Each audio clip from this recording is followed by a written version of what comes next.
Sabinaxon, nima uchun aynan Izdosh maktabini tanlagansiz? O'rtog'im shu yerga kelgan edi. Menga maktabni maqtagani uchun shu maktabda dadam va oyimga aytganida shu maktabga kirgizishgan.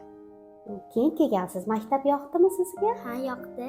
Qaysi fanlarga ko'proq qiziqasiz? Matematika bilan ingliz tili. Qaysi ustozlarning darslari qiziqarli o'tadi?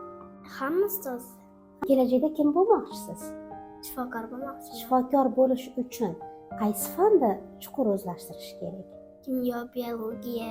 Yuqori sinflarga chiqqaningizda xudo xolasa kimyo, biologiya fanlari o'tiladi. 5 baholarga o'tasiz. Sabinaxon, Izdosh maktabi bilan oldingi maktabingiz farqi nima? Izdosh school maktabida 3 mahal issiq ovqatlar beriladi.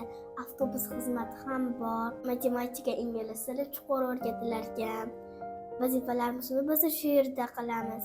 Informatika darslarini va robototexnika darslarini ham o'tamiz. Hamma bolalar uchun alohida kompyuter ajratilgan. Robototexnika darsida har xil robotlar yasashni o'rganamiz. Bundan tashqari karate darsi ham bor.